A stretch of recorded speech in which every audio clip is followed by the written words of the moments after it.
성도 여러분 안녕하세요. 오늘도 새날 주신 하나님께 영과 진리로 예배하면서 하루를 시작합시다. 먼저 사도신경으로 우리의 신앙을 고백하겠습니다. 나는 전능하신 아버지 하나님, 천지의 창조주를 믿습니다. 나는 그의 유일하신 아들 우리 주 예수 그리스도를 믿습니다. 그는 성령으로 잉태되어 동정녀 마리아에게서 나시고 본디오 빌라도에게 고난을 받아 십자가에 못 박혀 죽으시고 장사된 지 사흘 만에 죽은 자 가운데서 다시 살아나셨으며 하늘에 오르시어 전능하신 아버지 하나님 우편에 앉아 계시다가 거기로부터 살아있는 자와 죽은 자를 심판하러 오십니다. 나는 성령을 믿으며 거룩한 공교회와 성도의 교제와 죄를 용서받는 것과 몸의 부활과 영생을 믿습니다. 아멘. 찬송가 257장입니다. 찬송가 257장, 통합찬송가로는 189장입니다. 마음에 가득한 의심을 깨치고 우리 1절 부르겠습니다.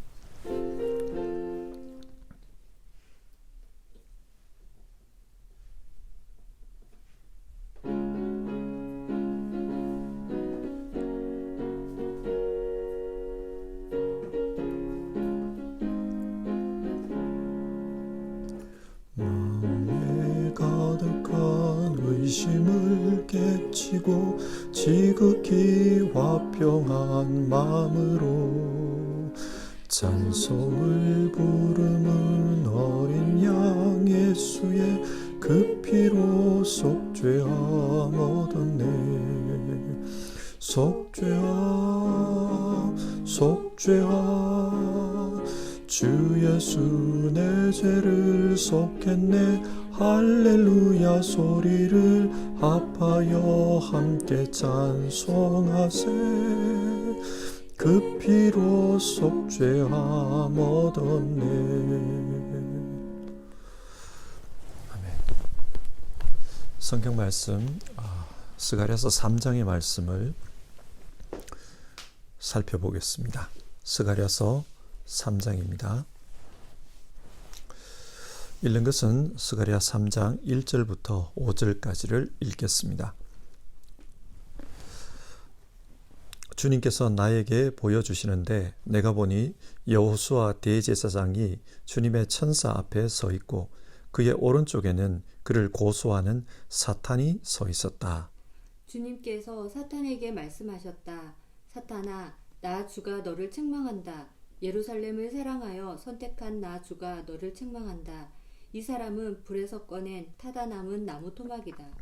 그때에 여호수아는 냄새나는 더러운 옷을 입고 천사 앞에 서 있었다. 천사가 자기 앞에 서 있는 다른 천사들에게 그 사람이 입고 있는 냄새나는 더러운 옷을 벗기라고 이르고 나서 여호수아에게 말하였다. 보아라, 내가 너의 죄를 없애준다. 이제 너에게 거룩한 예식에 입는 옷을 입힌다. 그때에 내가 그의 머리에 깨끗한 관을 씌워달라고 말하니 천사들이 그의 머리에 깨끗한 관을 씌우며 거룩한 예식에 입는 옷을 입혔다. 그동안 주님의 천사가 줄곧 곁에 서 있었다. 아멘.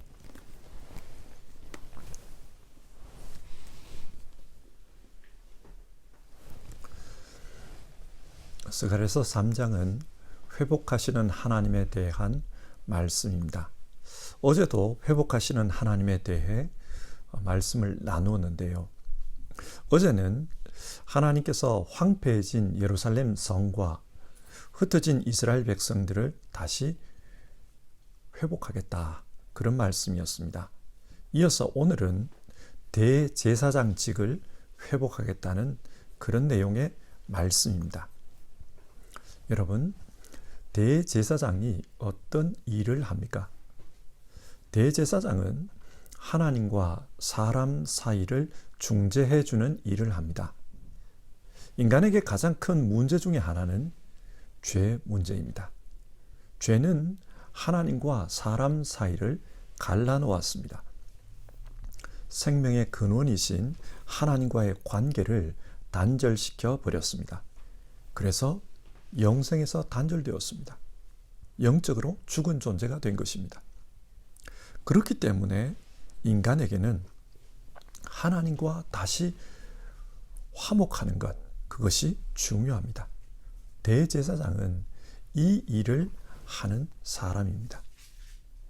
그런데 대제사장은 성전에서 이 일을 했습니다. 하지만 당시 바벨론에 의해 성전이 부서져 버리자 대제사장들이 일할 일자리가 없어진 것입니다. 그리고 나서 이스라엘 백성들이 다시 고향으로 돌아왔습니다. 그리고 하나님께서 새로운 성전을 세우시겠다, 그렇게 말씀하십니다. 그러면 제사장의 일도 다시 시작되어야 합니다. 그래서 오늘 본문은 성전을 짓기 전에 대제사장의 직분의 회복에 대한 말씀을 하고 있는 겁니다. 자, 그러면 오늘 말씀을 함께 살펴보시겠습니다. 먼저 1절, 스가랴 선지자가 하나의 환상을 보았습니다. 그 환상이 어떤 내용입니까? 하늘에서 재판이 열렸습니다. 당시 대제사장이었던 여호수아가 하나님의 천사 앞에 서 있고 또 그의 오른편에 사탄이 서 있는 모습을 보았습니다. 그리고 그 사탄이 여호수아 대제사장을 고소하고 있습니다. 왜 고소하는가? 사탄은 여호수아 대제사장이 부정하기 때문에 하나님의 대제사장으로는 부적합하다, 그렇게 고소합니다. 이런 말씀을 듣다 보면 어떤 분들은 사탄은 하나님의 원수인데 어떻게 하나님의 재판정에 서 있는가, 그런 질문이 들 것입니다. 우리 성경에서 사탄으로 번역된 말, 이 말을 잘 알아야 돼요. 히브리어 사탄이라는 말은 고소하다, 그런 뜻입니다. 그러니까 정말 하나님의 원수인 사탄이 있고, 그와 다르게 사탄이라는 말 자체는 원래 고소하는 자, 그런 뜻입니다. 그러니까 1절 말씀을 다르게 번역하면 그의 오른쪽에 그를 고소하는 자가 서 있었다, 그런 말입니다. 재판정에는 피고를 고소하는 검사가 있고 또 그 피고를 변호해주는 변호사가 있습니다. 검사는 그 피고의 죄를 밝히는 일을 하고 또 죄가 밝혀지면 죄값을 요구하는 사람입니다. 오늘 본문에서 사탄은 이런 검사 역할을 하는 자를 가리킵니다. 2절 말씀을 보시면 하나님께서 그렇게 고소하는 사탄을 책망합니다. 2절, 사탄아, 나 주가 너를 책망한다. 예루살렘을 사랑하여 선택한 나 주가 너를 책망한다. 이 사람은 불에서 꺼낸 타다 남은 나무 토막이다. 대제사장 여호수아가 어떤 사람이라고 합니까? 하나님은 타다 남은 나무 토막이라고 말씀합니다. 왜 타다 남은 나무 토막이라고 합니까? 이 말은 바빌론을 통한 하나님의 심판에서 살아남은 자다, 그런 뜻입니다. 바빌론의 침략은 이스라엘 백성에게 하나님의 불심판이었습니다. 여호수아의 할아버지는 유다 왕국의 마지막 대제사장이었습니다. 그는 바빌론 왕에 의해 죽임을 당했습니다. 그리고 여호수아의 아버지 여호사닥은 바벨론의 포로로 끌려갔습니다. 아마도 그곳에서 여호수아가 태어난 것으로 보입니다. 그러니까 지금 사탄이 여호수아는 대제사장으로 부적합합니다, 그렇게 고소하자 하나님께서 여호수아는 많은 심판을 받고 살아남은 자다, 그는 많은 고난을 겪은 자다, 그러면서 여호수아를 변호해주고 계십니다. 자, 왜 사탄이 여호수아를 부정하다고 했을까요? 3절에 그 이유가 나오는데, 그때에 여호수아는 냄새나는 더러운 옷을 입고 천사 앞에 서 있었다. 여호수아가 냄새나는 더러운 옷을 입고 있었습니다. 제사장들은 제사장만의 옷이 따로 있었습니다. 그 옷을 입고 하나님 앞에서 일을 해야만 했습니다. 그런데 더러운 옷을 입었다 그래요. 우리가 알지는 못하지만 아마도 뭔가 여호수아에게 흠이 있었던 것 같습니다. 그러나 하나님은 그런 여호수아를 변호해 주십니다. 자, 그러자 천사들이 냄새나는 더러운 옷을 벗기고 거룩한 새 옷을 입혀줍니다. 4절입니다. 보아라, 내가 너의 죄를 없애준다. 이제 너에게 거룩한 예식에 입는 옷을 입힌다. 죄를 없애주셨다 그래요. 그 죄가 뭔지는 모르겠지만 그 죄를 없애주십니다. 그리고 거룩한 예식, 하나님의 일을 할 때 입는 그 옷을 입혀주신다고 합니다.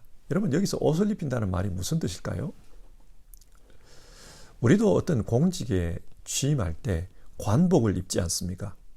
그처럼 여기서 거룩한 예식에 입는 옷을 입힌다, 이 말은 하나님의 일을 하게 되었다, 그 뜻입니다. 계속해서 5절을 보시면 스가랴 선지자가 천사들에게 요구합니다. 그의 머리에 깨끗한 관을 씌워 주십시오. 제사장은 관복을 입을 때 머리에 거룩한 관을 쓰는데 그 관도 씌워달라고 요구한 것입니다. 이렇게 해서 여호수아는 온전하게 예복을 갖추어 입었습니다. 다시 말해서 이스라엘의 대제사장으로 취임하는 겁니다. 물론 지금까지도 사람들은 이 여호수아를 대제사장이라고 불렀습니다. 그런데 오늘 이 환상을 통해서 여호수아가 거룩한 옷을 입었다, 이 말은 하나님께서 공식적으로 이 여호수아를 대제사장으로 임명한 것입니다. 여기서 우리가 주목해야 할 부분이 있는데요. 그것은 하나님의 사람은 그 일을 하기에 앞서서 먼저 성결함을 입어야 한다는 사실입니다. 왜 성결함을 입어야 하는가? 앞으로 여호수아는 하나님 앞에 출입해야 하기 때문입니다. 지금 여호수아는 하나님의 어전 회의에 참여하고 있습니다. 그처럼 앞으로도 이렇게 하나님 앞에 출입해야 하는 겁니다.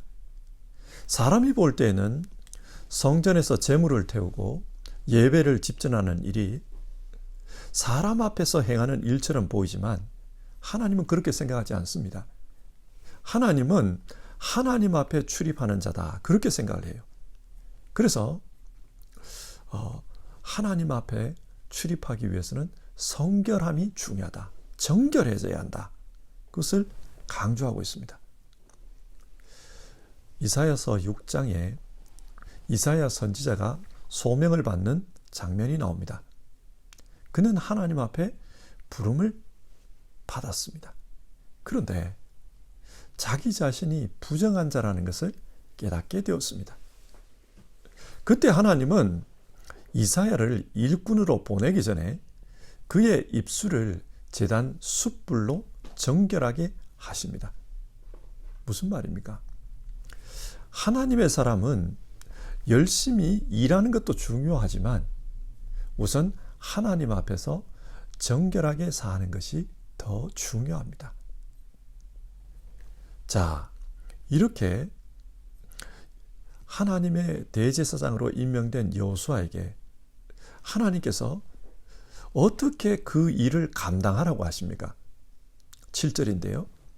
네가 내 도를 준행하며 내 율례를 지키면 네가 내 집을 다스릴 것이요 내 뜰을 지킬 것이며 여기에서 섬기는 사람들 사이를 자유로이 출입하게 할 것이다. 내 도를 준행하며 내 율례를 지키라고 합니다. 하나님의 말씀대로 살라는 말입니다. 그래서 믿음의 길을 걸어가야 한다. 하나님 그걸 요구하십니다. 그렇게 하나님의 말씀대로 믿음의 길을 걸어가면 제사장으로서의 사역을 계속 감당할 수 있을 것이다. 뿐만 아니라 영적 지도자로서 하나님의 어전 회의에 출입하게 될 것이다. 그 말도 하십니다. 제사장은 하나님의 말씀에 따라 살아야 합니다. 그리고 그 말씀에 따라 믿음의 길을 걸어가야 합니다. 그것이 중요합니다. 예를 들어 사무엘상에 나오는 엘리의 아들들을 생각해 보십시오. 그들은 하나님을 믿는 바른 믿음으로 살지 않고 또 하나님의 말씀대로 행하지도 않았습니다. 그러자 그들의 삶이 얼마나 불행했습니까? 뿐만 아니라 그들이 다스렸던 공동체가 얼마나 비참하게 되었습니까? 이가봇, 하나님의 영광이 떠나버렸습니다. 그러므로 하나님의 제사장은 하나님의 말씀대로 살면서 하나님을 믿는 믿음의 길을 걸어가는 것이 중요합니다. 하나님은 여호수아에게 이렇게 살아야 한다. 그 말씀을 하신 후에 한 가지 약속을 주십니다. 어떤 약속입니까? 8절. 내가 이제 새싹이라고 부르는 나의 종을 보내겠다. 하나님의 종을 보내겠다고 하십니다. 그런데 그 종을 새싹이라고 부릅니다. 이 새싹이 누군가? 9절에서는 이분을 7 눈을 가진 돌이라고 합니다. 그리고 이 땅의 죄를 하루 만에 없앨 분이라고도 합니다. 또 10절을 보면 그분이 이 땅에 오실 때 모든 백성들이 포도나무와 무화과나무 아래서 평화의 삶을 살게 될 것이다. 그렇게 말합니다. 이런 전체적인 묘사를 생각해 보면 이분은 예수님으로 이해하는 것이 옳습니다. 이사야서에서도 바벨론에 의해 잘려버린 나무, 그 나무가 이스라엘 민족이죠. 그 잘려버린 나무에서 한 새싹이 나온다고 그랬습니다. 그리고 그 새싹이 메시아라고 했습니다. 무슨 말입니까? 하나님은 지금 새로운 성전을 세우기에 앞서서 대제사장을 임명하십니다. 그리고 그 대제사장을 통해 하나님의 공동체를 다스릴 것인데 그 공동체에서 새싹이라고 불리는 분이 오실 것이다. 그것을 약속해 주는 겁니다. 이 약속을 당시의 상황에서 생각해 보면 지금 사람들이 바벨론 포로에서 돌아와서 성전 건축에 어려움을 겪고 있습니다. 그런 이스라엘 백성들에게 하나님은 이 약속의 말씀을 통해 소망을 주시는 겁니다. 대제사장을 임명한다. 이 말은 성전은 반드시 지어질 것이다. 그 뜻입니다. 성전이 있어야 대제사장이 일을 할 수 있는데 대제사장을 먼저 임명한다. 이 말은 성전은 반드시 지어진다. 그 말입니다. 그리고 성전이 지어진 후 유다 공동체를 다스릴 새 싹이 돋아날 것이다. 그 새 싹이 자라서 하나님 나라를 큰 나무처럼 성장하게 하실 것이다. 그런 분이 곧 오실 것이다. 그것을 말씀하는 겁니다. 이 말씀을 한번 정리해 봅시다. 하나님은 성전이 반드시 지어질 것이라는 약속으로 대제사장을 임명하셨습니다. 근데 여러분, 오늘 말씀을 어제의 말씀의 맥락에서 한번 생각해 봅시다. 스가랴 당시 세워진 성전을 스룹바벨 성전이라고 하는데 이 스룹바벨 성전은 훗날 다시 무너집니다. 그러므로 하나님께서 궁극적으로 말씀하는 성전은 돌로 만든 성전이 아니라 예수 그리스도시다. 우리가 그렇게 말씀을 나눴습니다. 그리고 그 예수님의 몸인 교회를 가리킨다. 그렇게 말씀을 나눴습니다.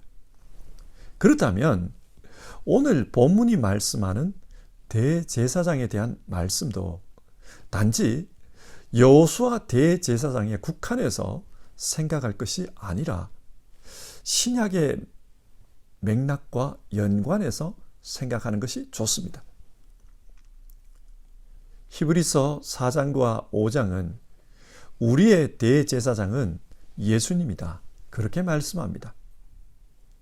대제사장은 하나님과 인간 사이를 화목하게 하는 일을 한다고 하지 않았습니까? 예수님께서 우리의 모든 죄와 질고를 지고 하나님 앞에 나아가셨습니다. 그리고 십자가에서 자신의 피로 화목 제사를 드립니다. 그리고 그 피를 통해 하나님과 우리 사이에 온전한 화목이 이루어지게 하셨습니다. 이것을 증거하는 한 사건이 일어나는데요. 예수님께서 십자가에 달리실 때 성전의 휘장이 찢어졌다고 합니다. 무슨 말입니까? 하나님과 우리 사이에 막힌 담이 허물어졌습니다. 그래서 우리는 하나님 앞으로 담대하게 나아갈 수 있게 되었습니다.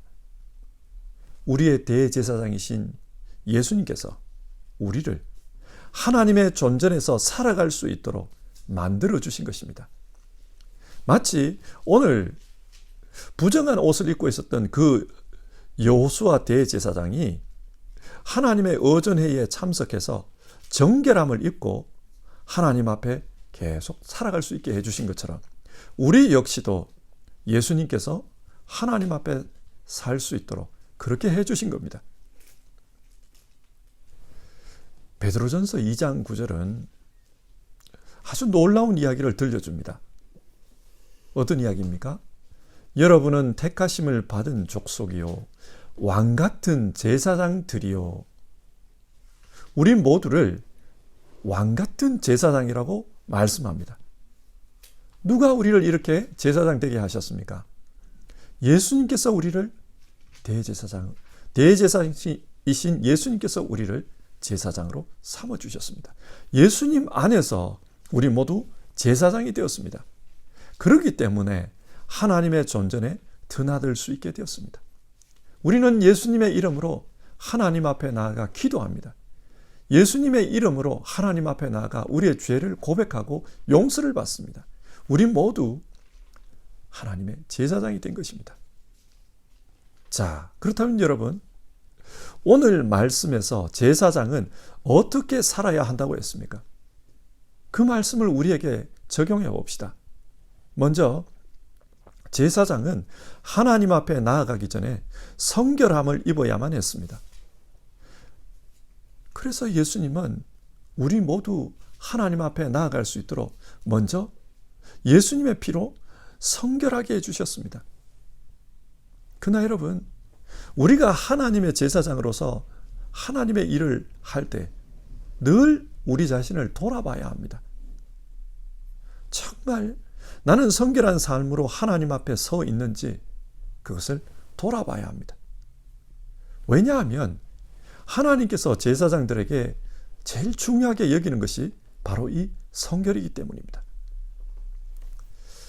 제사장들은 하나님을 섬기는 일을 할 때 에봇이라는 특별한 옷을 입었습니다. 그리고 그 에봇을 입을 때 머리에 특별한 관을 썼습니다. 그리고 그 관에는 정면에 여호와께 성결이라는 문구가 새겨져 있었습니다. 무슨 말입니까? 제사장은 하나님 앞에서 늘 성결하게 사는 것, 그것이 제일 중요합니다. 제사장으로 하나님을 섬기는 여러 일이 중요하지만 하나님 앞에서 성결하게 사는 것, 그것이 중요한 일입니다. 지금은 사순절인데요. 우리 자신들을 돌아보는 시간입니다. 우리 자신들을 돌아보면서 하나님 앞에 성결하기를 그렇게 힘썼으면 좋겠습니다. 예수님께서 우리의 죄를 다 사해 주셨습니다. 그러나 우리가 살면서 짓고 있는 죄와 잘못된 습관들, 이 모든 것을 돌아보며 하나님 앞에서 우리 자신들을 돌아보며 성결해지는 그런 시간으로 삼았으면 좋겠습니다. 또 제사장은 하나님의 말씀에 따라 믿음의 길을 걸어가야 한다. 하나님께서 그것을 요구하셨습니다. 하나님의 말씀 없이 믿음의 길을 갈 수는 없습니다. 우리 삶의 기준은 하나님의 말씀입니다. 그 말씀에 비추어 자기 삶을 돌아보고 그 말씀대로 살아가려고 하는 것, 그것이 믿음입니다. 하나님의 말씀을 가지고 믿음의 삶을 살려고 몸부림치는 그 모습을 하나님은 좋아하십니다. 우리 모두 늘 하나님의 말씀 앞에서 우리 자신들을 비추어 보며 하나님의 말씀대로 살려고 노력하는 사람이 되었으면 좋겠습니다. 그래서 베드로전서가 선포한 것처럼 하나님께서 존귀하게 여기는 왕같은 제사장의 삶을 온전하게 살아가는 우리 모두 되기를 주님의 이름으로 축원합니다. 찬송가 257장 마음에 가득한 의심을 깨치고 우리 3절 부르고요 기도하겠습니다.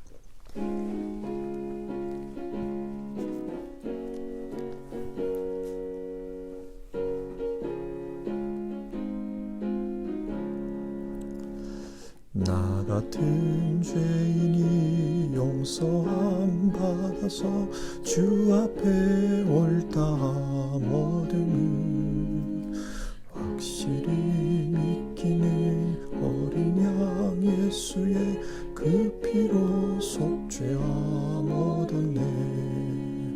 속죄함 속죄함 주 예수 내 죄를 속했네.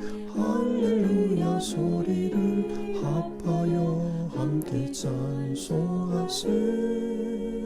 그 피로 속죄함 얻었네. 오늘 말씀을 생각하며 기도합시다. 우리 모두는 예수님 안에서 왕같은 제사장이 되었습니다. 오늘 성경은 그 제사장에게 성결한 삶, 그리고 하나님의 말씀에 따라 사는 믿음의 삶을 요구합니다. 지금은 사순절인데요. 이 사순절 우리 자신들을 돌아보며 성결한 삶을 살기를 그렇게 같이 기도해 봅시다.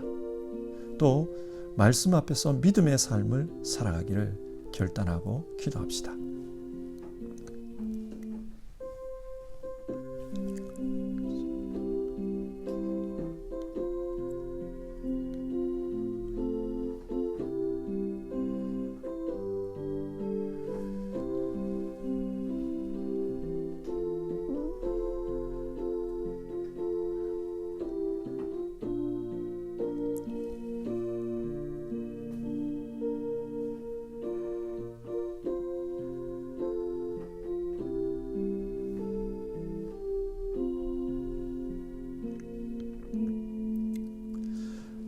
하나님, 이스라엘 백성들이 포로 생활에 돌아와서 어려움을 겪고 있을 때 그 상황을 살아가는 사람들에게 하나님께서